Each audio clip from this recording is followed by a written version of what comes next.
அது ஒரு அடர்த்தியான காடு. அந்த காட்டுக்கு பக்கத்துல பேய் மலை ஒண்ணு இருந்துச்சு. இறந்து போன பறவைகள் மிருகங்கள் எல்லாமே பேயா மாறி அந்த மலையில தான் சுத்தி திரிஞ்சுக்கிட்டு இருக்கும். அந்த பேய்களுக்கெல்லாம் ஒரே ஒரு தலைவன், மாகிஷா அப்படிங்கிற குரங்கு பேய்.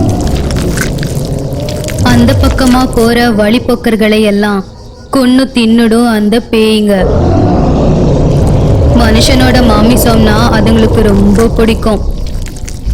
அந்த காட்டுக்கு கொஞ்ச தூரத்துல பல்லாரி அப்படிங்கிற ஊர்ல ராஜு, கமல் அப்படிங்கிற 2 சிநேகிதர்கள் இருந்தாங்க. 2 பேரோட வீடும் பக்கத்து பக்கத்துல தான். 2 பேரும் அவங்க ஊர் சந்தையில கோழி முட்டை வியாபாரம் செஞ்சு வாழ்ந்துகிட்டு இருந்தாங்க. ராஜு ரொம்ப நல்லவன், ரொம்ப நேர்மையானவன்.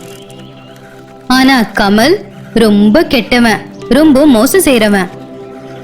அவங்களுக்கு ஏத்த மாதிரியே அவங்கவங்க மனைவியும் கூட. ராஜுவோட மனைவி ராகினி ரொம்ப நல்லவ. கமலோட மனைவி கவிதா ரொம்ப பேராசை பிடிச்சவ.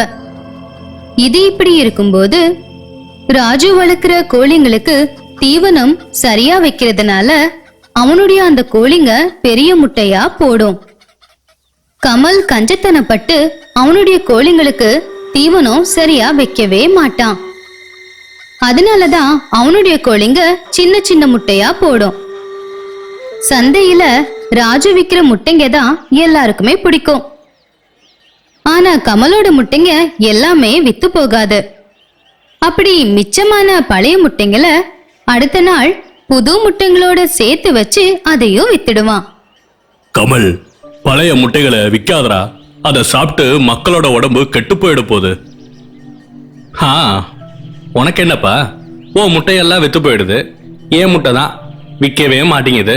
மக்களை பத்தி யோசிச்சா ஏன் நிலைமை என்ன ஆறுது? ஓ நல்லதுக்கு தாண்டா சொல்றேன். பழைய முட்டை விஷத்துக்கு சமம், அத விற்காத.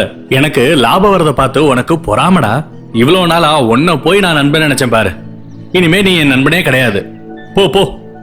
அப்படி நல்லது சொல்லலாம் அப்படின்னு நினைச்ச ராஜு மேல தேவையில்லாத பழிய போட்டு கமல் அங்கிருந்து போயிட்டான்.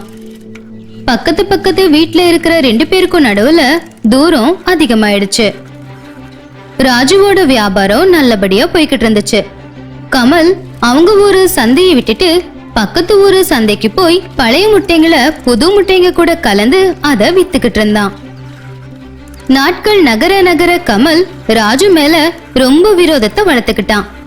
ராஜுவுக்கு நஷ்டம் வந்து அவன் கஷ்டப்படுறத பார்க்கணும் அப்படின்னு வேண்டிக்கிட்டான்.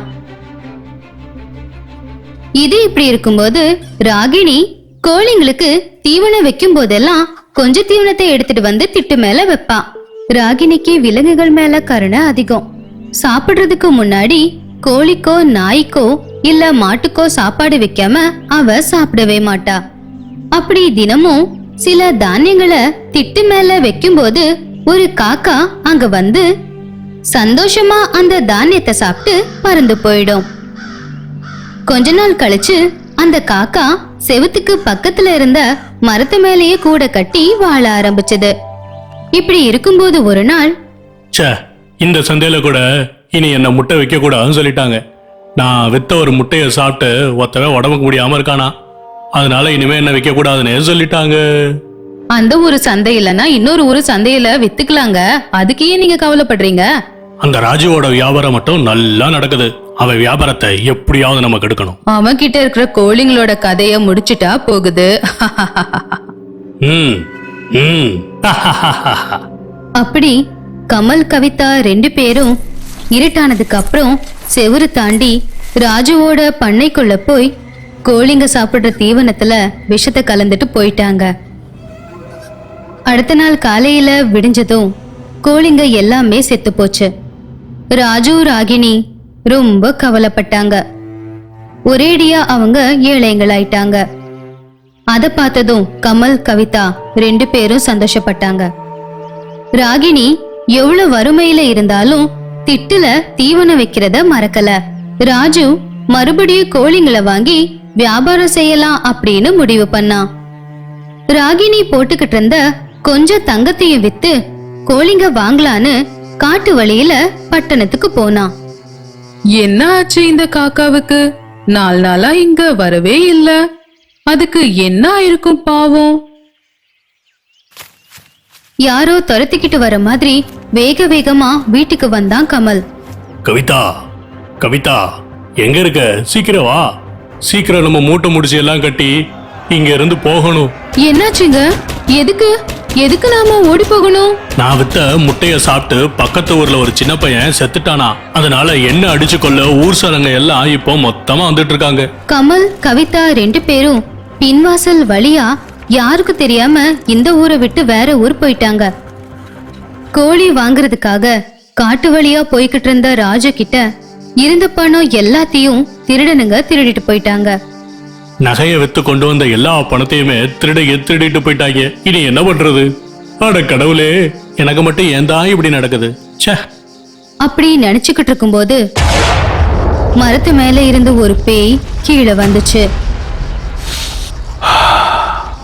அப்பா, மனுஷன் கறி சாப்பிட்டு எவ்வளவு நாள் ஆகுதோ? இன்னைக்கு எனக்கு பண்டிகை தான்.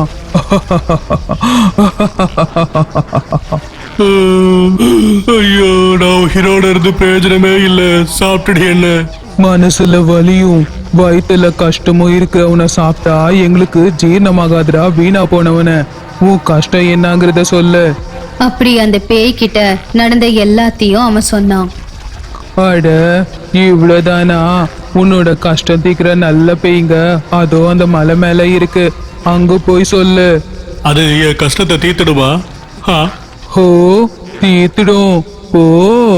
அப்படி அந்த பேய் சொன்ன மலைய போய் சேர்ந்தான். அங்க எல்லாம் ரொம்ப அமைதியா இருந்துச்சு. மனுஷ மாமிச கறிய சாப்பிட்டு எனக்கு ரொம்ப நாள் ஆயிடுச்சு. இன்னைக்கு எனக்கு செம விருந்துதா. எப்படியோ சாகணும்னு நினைச்ச என்ன அந்த பேய் தான் இங்க அனுப்பிச்சது. சரி, யார் கையில செத்தா என்ன? வந்து என்ன சாப்பிடு. அந்த பேய் என்னோட வாரிசு தாண்டா. அந்த பக்கம் போற எல்லா பேரையும் மயக்கி இந்த பக்கத்துல அமிச்சிடும். நான் உன்னை கொன்னு தின்ன போறேன். சரி, தாமதம் எதற்கு? சீக்கிரம் என்ன வந்து கொல்லு. வேண்டாமா கிஷா, இவனை கொல்லாத. பேய்களின் ராஜாவையே தடுக்கிறையா? உன் கதை முடிஞ்சது, அவ்வளவுதான். மாகிஷா, இவனுடைய மனைவி 2 பேரும் ரொம்ப நல்லவங்க. அது மட்டும் இல்ல, வாயில்லா ஜீவன்களுக்கு தினமும் இவங்க சாப்பாடு கொடுப்பாங்க. தயவு செஞ்சு இவரை விட்டுடு. ஓ, அப்படின்னா சரி. கஷ்டத்துல இருக்கிற இவனுக்கு ஒரு மூட்டை தங்கம் கொடுத்து அனுப்புறேன்.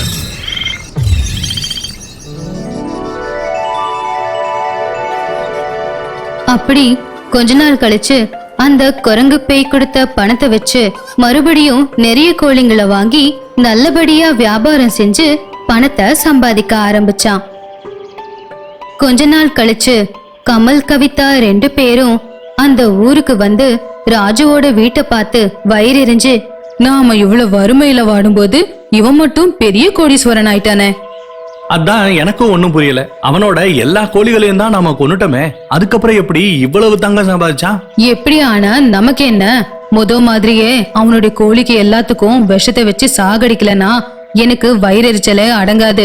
வாங்க, சீக்கிரமா போய் விஷத்தை வைக்கலாம். சரி, வா. அப்படி அவங்களுடைய கெட்ட புத்தியால செவரி ஏறி குதிச்சு ராஜுவோட பண்ணைக்குள்ள போய் கோழிங்களோட சாப்பாட்டுல விஷத்தை கலக்கும் போது அங்க இருந்த நாய் இவங்கள பார்த்து குலைக்க ஆரம்பிச்சது. நாய் குலைக்கிற சத்தத்துக்கு எழுந்திருச்ச ராஜு பண்ணைக்குள்ள வந்து அங்க கமலை பார்த்து ஆச்சரியப்பட்டான். கமல், என்னடா இப்படி ஆயிட்ட? இவ்வளவு நாள் எங்கடா போன? என்னடா ஆச்சு உனக்கு?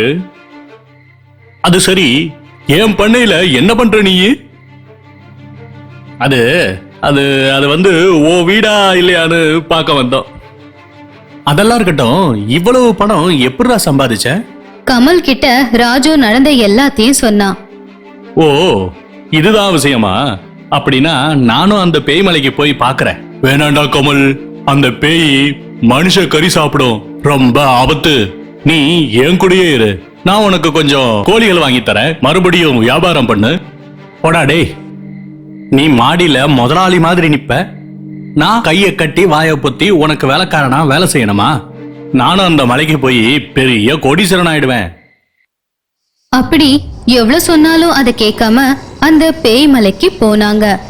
அந்த குரங்கு பேய் கிட்ட ராஜுவோட நண்பன்னு சொல்லி அவங்களுடைய கஷ்டத்தை எல்லாத்தையும் சொல்லி இல்லாதது பொல்லாததுமா சொன்னதும் அந்த குரங்கு பேய் பரிதாபப்பட்டு, ராஜுவோட சிநேகிதன்னு சொல்ற, அதை விட ரொம்ப கஷ்டத்துல இருக்கேன்னு சொல்ற, பொண்டாட்டி கூட வேற வந்து உதவி கேட்கிற, அதனால ராஜுவுக்கு கொடுத்த மாதிரியே உனக்கும் ஒரு மூட்டை தங்கம் கொடுக்கறேன், அதை எடுத்துட்டு போய் சந்தோஷமா வாழு. அப்படி சொல்லிக்கிட்டு இருக்கும்போது மரத்து மேல இருந்த காக்கா பேய் வேகமா பறந்து வந்து, வேண்டாம் ராஜா, இவன் சொன்னது எல்லாமே பொய். இவன் மோசமானவன், திருடன், கொலைகாரன். எனக்கு தீவனம் கொடுக்கிற ராகினியோட வீட்டு பக்கத்துல இருக்கிற மரத்து மேலேயே நான் கூடு கட்டி வாழ்ந்துகிட்டு இருந்தேன். அப்போ தினமும் நான் வைக்கிற முட்டை எல்லாமே காணாம போயிடும். என்னடா அது அப்படின்னு ஒளிஞ்சிருந்து பார்த்தா இந்த வீணா போனவன் என்னோட முட்டை எல்லாத்தையும் எடுத்துக்கிட்டு இருந்தான். அந்த முட்டையையும் கோழி முட்டை கூடவே சேர்த்து அதையும் சந்தையில வித்துடுவான். ஒரு நாள் இவன் அப்படி முட்டையை திருடும் போது இவனை கொத்தலாம் அப்படின்னு போனப்போ கல்லால அடிச்சு என்ன கொன்னுட்டான். அப்படி காக்கா முட்டையை சாப்பிட்ட ஒரு குழந்தை அதை ஜீர்ணிக்க முடியாம செத்து போயிடுச்சு. இவனுடைய கஞ்சத்தனம், பணத்து மேல இருந்த ஆசையால பாவம் ஒரு சின்ன பையன் இறந்துட்டான். ராஜுவோட கோழிங்களை எல்லாம் கொன்னு நியாயமா வாழ்ந்துகிட்டு இருக்கிற ராஜுவை ரொம்ப கஷ்டப்பட வச்சான். இவன் உயிரோடவே இருக்க கூடாது. ச்சே, என் புருஷன் திருடுவான்னு தெரியும், ஆனா காக்கா முட்டைய திருடி வியாபாரம் பண்ணுவான்னு கொஞ்சம் கூட நினைக்கல. எப்படியாவது இந்த பேய்ங்க கிட்ட இருந்து நான் மட்டும் தப்பிச்சா போதும். அப்படியா? என் புருஷன் இவ்வளவு மோசமானவன்னு எனக்கு சுத்தமா தெரியாது. அவனை என்ன வேணாலும் செஞ்சுக்காங்க, என்ன மட்டும் இந்த தங்க மூட்டையை கொடுத்துட்டு விட்டுருங்க. ராஜா அவனுக்கு ஐடியாவை கொடுத்து எல்லாத்தையும் செய்ய வைக்கிறது இவதான். முதல்ல இவளை கொல்லணும். அப்புறம் எதுக்கு தாமதம்? அந்த சமைக்கிற அக்காவை கூப்பிட்டு இவனை தம் பிரியாணி பண்ண சொல்லிடு. அதுக்கப்புறம் அந்த பொண்டாட்டி இருக்கால, அவளை தந்தூரி பண்ண சொல்லிடு. அப்படி பேராசப்பட்டு பேய்மலைக்கு போய் பேய்ங்க கிட்ட மாட்டி 2 பேரும் செத்து போயிட்டாங்க. நியாயமா வியாபாரத்தை செஞ்சு ராஜு ராகினி சந்தோஷமா வாழ்ந்தாங்க.